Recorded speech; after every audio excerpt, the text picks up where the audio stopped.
Welcome back to our channel மாணவன் ஆசிரியர். இந்த விட நம்ம என்ன பார்க்க போகிறோன்னு பார்த்தீங்கன்னா, தமிழ்நாட்டில் 10ஆம் வகுப்பு பொதுத் தேர்வு மார்ச் 2025 மிக முக்கியமான அறிவிப்பு கல்வித்துறை பார்த்தோன்னா கொடுத்துருக்காங்க. ஸோ இதை பற்றி இந்த வீடியோவில் பார்க்கலாம். அது பார்க்குறதுக்கு முன்னாடி மாணவன் ஆசிரியர் யூடியூப் சேனல் சப்ஸ்கிரைப் பண்ணி கீழே இருக்கக்கூடிய பெல்லைக்கான ப்ரெஸ் பண்ணி ஆன்லைன் வச்சுக்கோங்க. ஸோ என்ன அப்டேட்டு அப்படின்னு பார்த்தீங்கன்னா, சமீபத்தில் பள்ளி கல்வித்துறை அகாடமிக் கேலண்டர் பார்த்தோன்னா ரிலீஸ் பண்ணியிருந்தாங்க. அதில் 10th 11th 12th பார்த்தீங்கன்னா பப்ளிக் எக்ஸாமினேஷன் 2025 எப்போ இருக்கும் அப்படிங்கிற மாதிரி எதுவும் மென்ஷன் பண்ணல. ஸோ இந்த ஆண்டு பார்த்திங்கன்னா 10ஆம் வகுப்பு மாணவர்களுக்கான பொதுத் தேர்வுகள் பார்த்திங்கன்னா ஏப்ரல் 8ஆம் தேதிக்கு மேலே தேதி அறிவிக்கப்பட வாய்ப்பு இருக்குது அப்படின்னு சொல்லியிருக்காங்க டென்டென்டிவாக. ஸோ எப்போவுமே பார்த்தீங்கன்னா 11th 12th தான் மார்ச் மந்த்லேயே பப்ளிக் எக்ஸாம் ஸ்டார்ட் ஆயிரும். 10th பார்த்திங்கன்னா ஏப்ரலுக்கு மேலே தான் எக்ஸாமினேஷன் ஸ்டார்ட் ஆகும். ஸோ இப்போ 8ஆம் தேதிக்கு மேலே 10ஆம் வகுப்பு மாணவர்களுக்கான பொதுத் தேர்வு அட்டவணை வெளியிடப்படலாம் அப்படிங்கிற மாதிரி சொல்லியிருக்காங்க. ஸோ இப்போ 10ஆம் வகுப்பு பொதுத் தேர்வு எழுதக்கூடிய மாணவர்களுக்கு என்ன முக்கியமான அறிவிப்பு அப்படின்னா, இப்போ 10th சிலபஸ் சேஞ்ச் பண்ணியிருக்காங்க. அது உங்களுக்கு தெரியும்.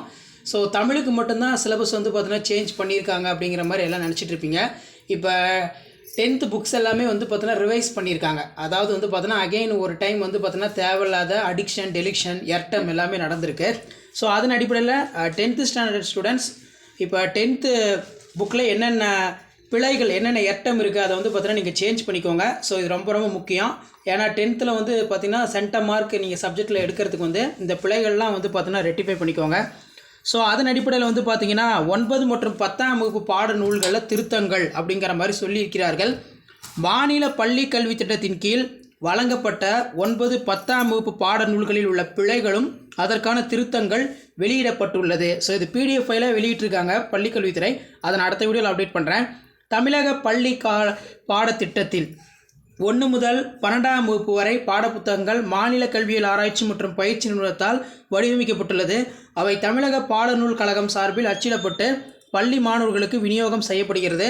அவ்வாறு விநியோகம் செய்யப்படும் பள்ளி கல்வி பாடநூல்களில் ஆண்டுதோறும் சிறிய அளவிலான பிழை திருத்தங்கள் மேற்கொள்ளப்படுகிறது வழக்கம்.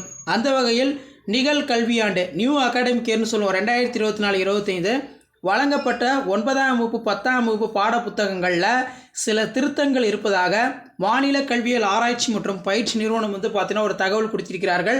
அதன் அடிப்படையில் 9ஆம் வகுப்பு சமூகவியல் பாடப்புத்தகத்தில் வரலாறு பிரிவில் தொழில் புரட்சி காலத்தில் முக்கிய கண்டுபிடிப்புகள் அந்த பத்தியில் பார்த்தீங்கன்னா கம்பி இல்லா தகவல் தொடர்பு தாமஸ் ஆல்வா எடிசனும் ஒளிரும் மின்விளக்கை மார்கோனியும் கண்டுபிடித்ததாக தவறாக இருக்கிறது. ஸோ 9th ஸ்டாண்டர்ட் ஸ்டூடெண்ட்ஸ் இதை நீங்கள் செக் பண்ணிக்கோங்க. அதாவது இந்த இடத்துல கம்பி இல்லா தகவல் தொடர்பு தாமஸ் ஆல்வா எடிசனும் ஒளிரும் மின்விளக்கை பார்த்தீங்கன்னா மார்கோனியும் கண்டுபிடித்ததாக தவறாக இருக்கிறது அப்படிங்கிற மாதிரி சொல்லியிருக்காங்க. இதுக்கு சரியான ஆன்சர் பார்த்தீங்கன்னா இங்கே பார்த்தீங்கன்னா நமக்கு கொடுத்துருக்காங்க. ஒளிரும் மின்விளக்க மார்கோனி கண்டுபிடித்ததை தவறாக இருக்கிறது.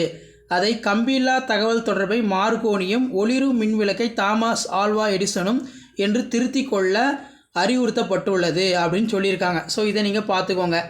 அதே போல் 9ஆம் வகுப்பு சமூகவியல் பொருளியல் பிரிவில் எக்கனாமிக்ஸ் பார்ட்டில் பணம் மற்றும் கடன் பகுதியில் 2வது பத்தி முழுவதையும் நீக்க வேண்டும். ஸோ இதை பார்த்தீங்கன்னா ரிமூவ் பண்ணணும் அப்படின்னு சொல்லியிருக்காங்க.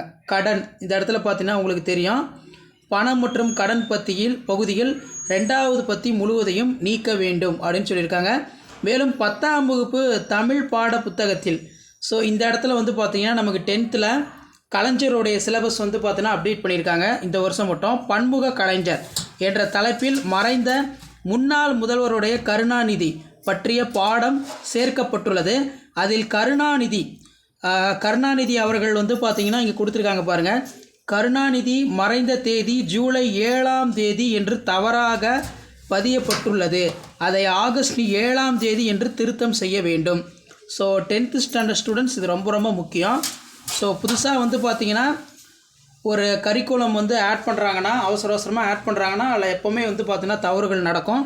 அதன் அடிப்படையில் இந்த 10ஆம் வகுப்பு மாணவர்களுக்கான பாட புத்தகத்தில் கருணாநிதியோடைய வாழ்க்கை வரலாறு, கருணாநிதி மறைந்த தேதி தவறாக கொடுக்கப்பட்டுள்ளது. ஜூலை 7ஆம் தேதி என்று பார்த்தீங்கன்னா தவறாக கொடுத்திருக்கிறார்கள். ஆகஸ்ட் 7ஆம் தேதி தான் பார்த்தீங்கன்னா கரெக்டு. நீங்கள் நெட்லேயுமே பார்த்தீங்கன்னா செக் பண்ணி பார்க்கலாம். ஸோ இந்த மாதிரி எர்டம் எல்லாம் பார்த்தீங்கன்னா எல்லா ஸ்டாண்டர்டுக்குமே வந்திருக்கு இந்த வருஷம். ஸோ அதுக்கான அப்டேட் எல்லாமே நான் அடுத்த வீடியோவில் பிடிஎஃப் அப்டேட் பண்ணுறேன். ஸோ மறக்காத வீடியோ ஃப்ரெண்ட்ஸுக்கு ஷேர் பண்ணுங்கள். மாணவன் ஆசிரியர் யூடியூப் சேனல் சப்ஸ்கிரைப் பண்ணி கீழே இருக்கிற பெல் ஐக்கனை ப்ரெஸ் பண்ணி சப்போர்ட் பண்ணுங்கள். வீடியோ ஃப்ரெண்ட்ஸுக்கு ஃபார்வர்ட் பண்ணுங்கள். தேங்க்யூ.